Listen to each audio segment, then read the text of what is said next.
Assalamualaikum warahmatullahi wabarakatuh. Aizanal kiram, ashabu qanatu Majelis Ulama Indonesia.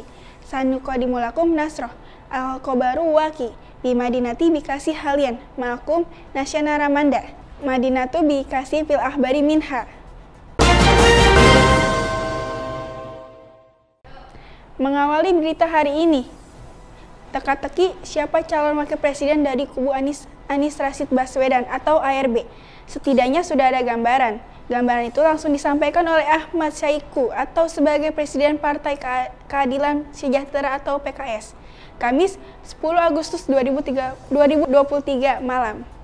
Dia menyebutkan bahkan menyetujui Agus Hadimurti Yudhoyono sebagai pasangan calon presiden dan wakil presiden atau cawapres pada Pilpres tahun 2024.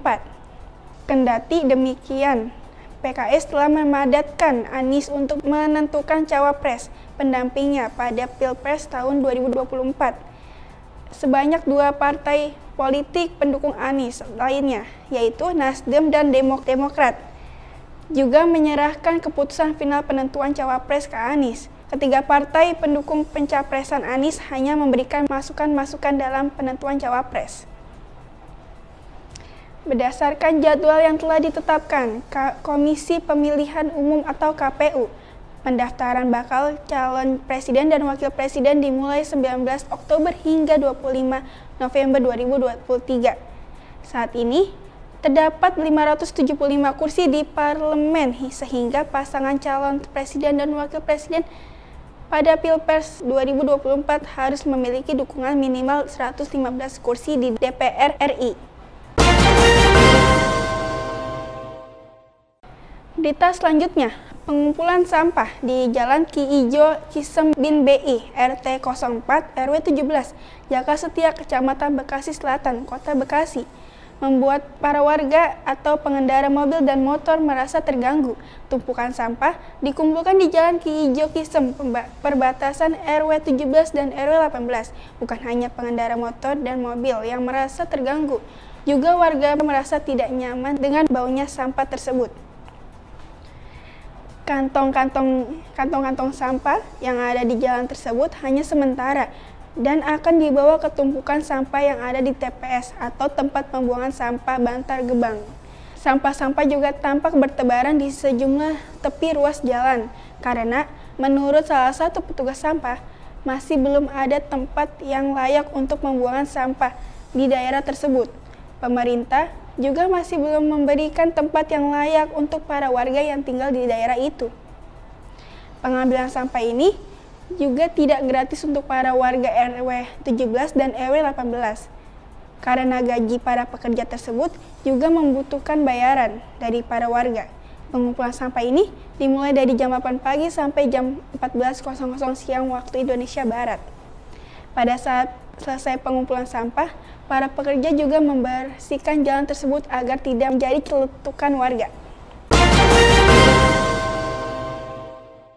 Berita selanjutnya, seorang kakek penjual bendera yang berada di Jalan Ahmad Yani, Pekayun Jaya, yang bernama Bapak Mastar, berusia 65 tahun. Ia mempunyai 8 anak, 4 perempuan dan 4 laki-laki.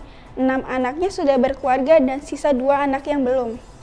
Untuk penghasilannya, Mastar mengatakan bahwa kalau sehari-harinya pastinya kurang jika hanya berjualan bendera saja.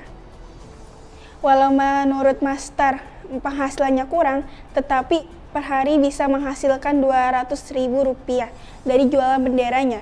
Tapi terkadang juga tidak dapat penghasilan sama sekali. Ia juga mengaku dulunya sempat bekerja di pabrik. Karena usia yang sudah tua, maka ia pun bekerja sebagai tukang jual bendera.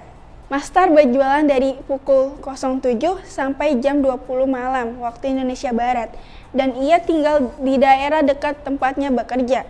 Mastar juga berusaha tetap berjualan walau umurnya sudah tua, agar bisa membiayai kebutuhan rumah tangganya.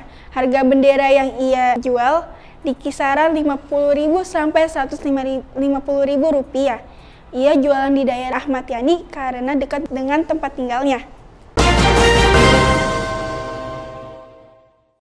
Halo jiwa muda, kalian masih bingung dan masih mencari tempat untuk kuliah?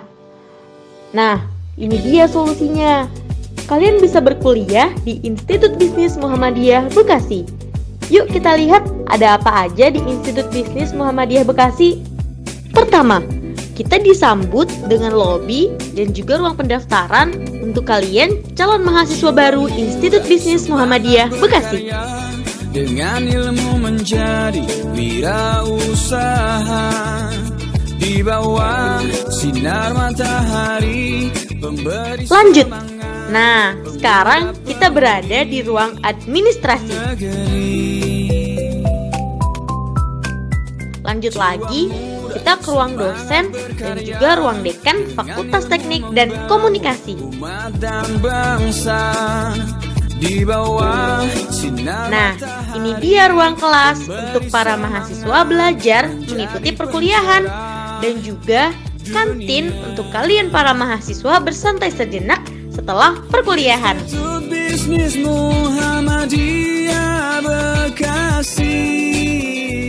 Di kampus Institut Bisnis Muhammadiyah Bekasi ini ada juga studio IBMB TV loh. Nah, kalau boleh tahu nih, bisa diceritain nggak ke Jiwa Muda? IMM itu apa sih? Ya, mungkin Jiwa Muda IBM. Saya bisa menjelaskan hanya mungkin sedikit ya, Mas. Ya. Muda-mudi berkreasi,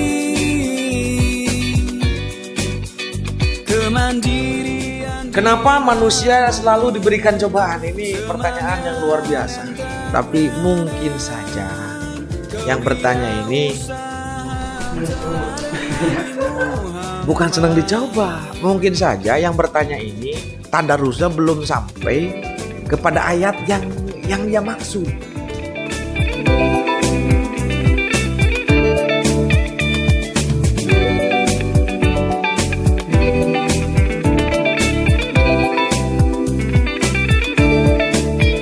Jiwa muda semangat berkarya, dengan ilmu membangun umat dan bangsa. Di bawah sinar matahari memberi semangat, menjadi pencerah dunia. Institut Bisnis Muhammadiyah Bekasi. Oh iya, para jiwa muda, kampus Institut Bisnis Muhammadiyah Bekasi juga memiliki gedung baru loh. Yuk kita intip di dalamnya. Institut Bisnis Muhammadiyah Bekasi. Nah, kita disambut dengan lobi dan juga musola untuk kita beribadah nih jiwa muda. Lanjut lagi, ada juga ruang rapat para dosen-dosen Institut Bisnis Muhammadiyah Bekasi. Bagi kalian yang hobi membaca buku, di sini juga ada perpustakaan loh. Banyak sekali buku-buku pelajaran yang bisa kalian baca untuk menambah wawasan dan pengetahuan kalian. Tadi kita sudah lihat kampus A dan kampus B Institut Bisnis Muhammadiyah Bekasi. Berapa sih biaya pendaftarannya? Total pembayaran pertama hanya sebesar Rp1.250.000 dan biaya per semester hanya Rp3.000.000. Ada jurusan apa aja sih di Institut Bisnis Muhammadiyah Bekasi? Yang pertama, ilmu komunikasi. Kedua, teknik informatika. Ketiga, manajemen. Keempat, ekonomi Islam. Kelima, akuntansi. Dan yang keenam, ekonomi pembangunan. Oh iya, Institut Bisnis Muhammadiyah Bekasi juga punya beasiswa loh bagi kalian jiwa muda yang berprestasi. Jadi, tunggu apa lagi? Yuk langsung segera daftarkan diri kalian ke Institut Bisnis Muhammadiyah Bekasi.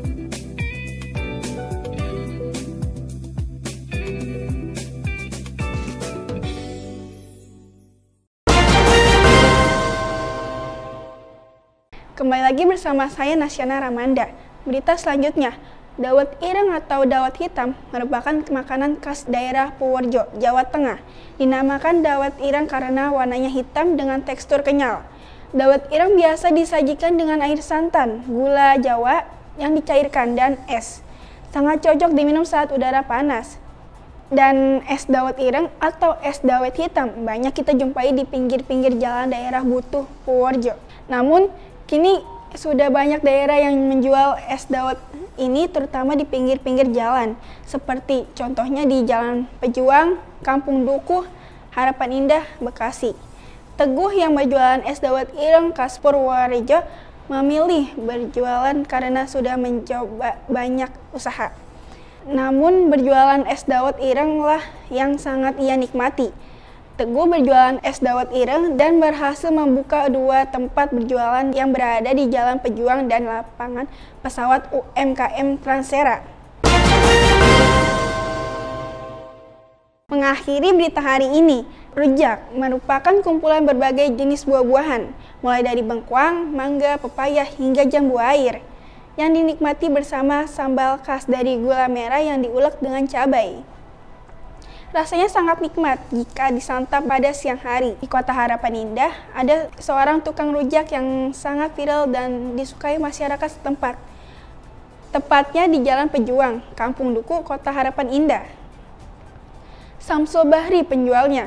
Dia berjualan dari tahun 2014 dan sudah memiliki banyak pembeli yang menggemari rujak olahannya. Selain rasanya yang enak, harganya pun terbilang murah, yaitu 16.000 per porsinya. Terdapat jenis rujak yang dijualnya, yaitu ada rujak buah dan rujak serut.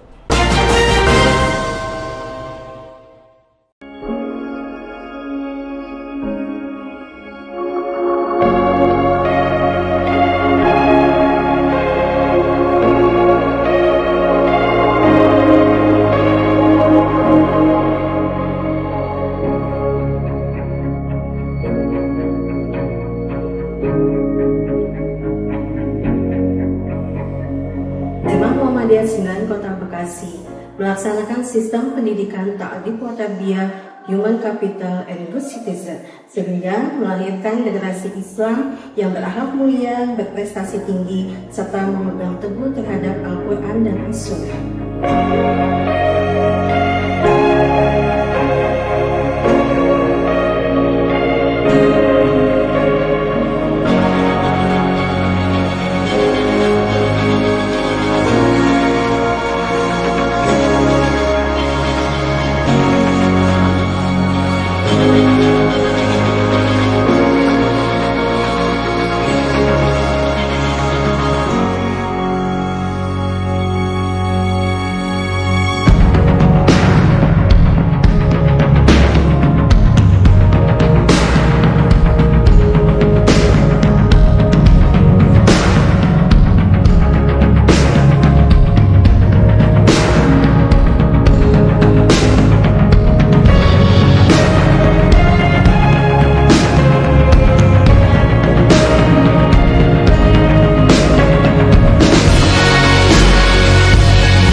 Sekolah di SMA Muhammadiyah 9 Kota Bekasi sangat menyenangkan karena guru-guru di sini yang sangat baik dan juga responsif. Ditambah fasilitas sekolahnya yang juga sangat memadai. Alhamdulillah, saya senang bersekolah di SMA Muhammadiyah 9 Kota Bekasi karena lingkungan belajar yang islami dan pembelajaran yang kreatif dan inovatif serta ditunjang dengan fasilitas kesehatan yang lengkap. Yuk masuk SMA Muhammadiyah 9 Kota Bekasi.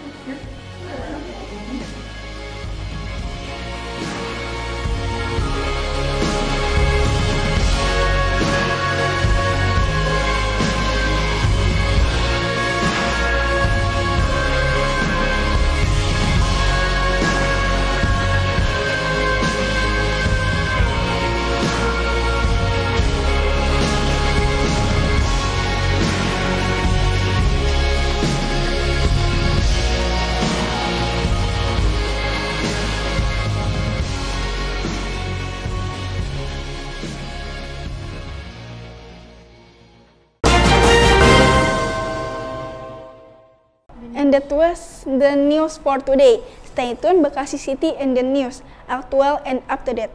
I'm Nasyana Ramanda. See you in the next time. Wassalamualaikum warahmatullahi wabarakatuh.